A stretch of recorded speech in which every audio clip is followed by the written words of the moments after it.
ભારતીય જનતા પાર્ટીના શીર્ષ નેતૃત્વ અમારા માનનીય આઈ કે જાડેજા સાહેબ, ધારાસભ્ય શ્રી પ્રકાશભાઈ વરમોરા, જિલ્લા પ્રમુખ હાર્દિકભાઈ ટમાલિયા, જિલ્લા મહામંત્રીશ્રીઓ, અમારા શહેર સંગઠનના તમામ હોદ્દેદારશ્રીઓએ વિશ્વાસ મૂકીને આજે બીજી વખત ભારતીય જનતા પાર્ટીનો મને ઉમેદવાર બનાવ્યો છે. ગત ટર્મમાં હું નગરપાલિકા પ્રમુખ હતો તે સમયે ધ્રાંગધ્રાના ખૂબ વિકાસના કામો કર્યા છે, જેમ કે જોગાસર તળાવનું રીડેવલપમેન્ટ, ફાઉન્ડેશન બાબતે તમે જુઓ તો અત્યારે સિંદૂર સર્કલ વિકસિત થઈ રહ્યું છે. સાથે સાથે રોડ, પાણી, લાઇટ તમામ જગ્યાએ અમે સફળતાપૂર્વક અમારું ટર્મ પૂરી કરેલી છે. અને ભારતીય જનતા પાર્ટીએ અમારો પર વિશ્વાસ મૂકીને જે અમને બીજી વખત ટિકિટ આપી છે, તો અમે વિશ્વાસમાં ખરા ઉતરી અને આવનારા સમયમાં ધ્રાંગધ્રાના વિકાસના કામને વેગવંતી આપી અને જનહિતના કાર્યો માટે અમારી સમગ્ર ટીમ જોડાયેલી રહી છે. એ બદલ હું ભારતીય જનતા પાર્ટી ટીમનો આભાર વ્યક્ત કરું છું. ધ્રાંગધ્રા નગરપાલિકાની વોર્ડ નંબર 1ની ચૂંટણીમાં હું ઉમેદવાર તરીકે ચૂંટણી લડું છું. ત્યારે ભારતીય જનતા પાર્ટીના શીર્ષ નેતૃત્વ અને માનનીય આઈ કે જાડેજા સાહેબના ધારાસભ્ય શ્રી પ્રકાશ વરમોરા સહિતની ટીમને મારા પર વિશ્વાસ રાખીને મને જે ઉમેદવાર બનાવ્યો છે, તો હું ધ્રાંગધ્રાના વોર્ડ નંબર 1 અને સમગ્ર શહેરમાં લોકોની સમસ્યા જલ્દી ઉકેલાય અને લોકોને મદદરૂપ થવું એવી કામગીરી સતત કરતો રહીશ. સ્થાનિક સ્વરાજ્યની ચૂંટણીમાં ફોર્મ ભરવાના છેલ્લા દિવસે મોટી સંખ્યામાં ઉમેદવારી પત્ર ભરવામાં આવ્યા હતા.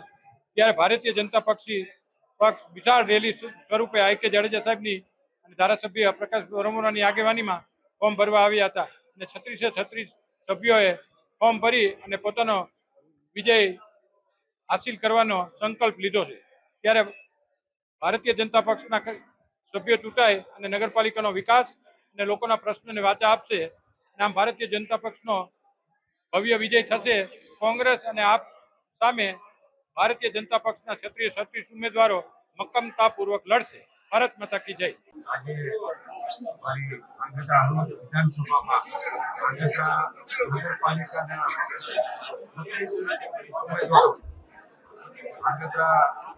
જિલ્લા પંચાયતના 4 ઉમેદવારો અને તાલુકા પંચાયતના 20, જિલ્લા પંચાયતના 5 ઉમેદવારો અને તાલુકા પંચાયતના 20 ઉમેદવારો, સામાજિક આગેવાનો, રાજકીય આગેવાનો અને સમાજ શ્રેષ્ઠીઓની હજારો કાર્યકર્તાની ઉપસ્થિતિમાં સૌએ આજે નામાંકન દાખલ કર્યું છે. સૌ કાર્યકર્તાઓ જે રાષ્ટ્રીય પર્વ છે એને ઉત્સવને કન્વર્ટ કર્યો છે, ત્યારે હું સૌને અભિનંદન આપું છું. આજે સૌ કાર્યકર્તાએ વિશ્વની સૌથી મોટી પાર્ટી ભારતીય જનતા પાર્ટી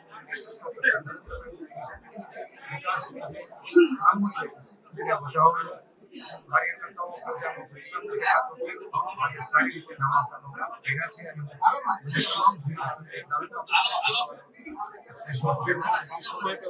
આજ રોજ ધ્રાંગધ્રા નગરપાલિકાની સ્થાનિક સ્વરાજ્યની ચૂંટણી માટે મેં ભારતીય જનતા પાર્ટીના વોર્ડ નંબર 1ના અનુસૂચિત જાતિની બેઠક ઉપરથી મેં મારું ઉમેદવારી પત્ર રજૂ કર્યું છે.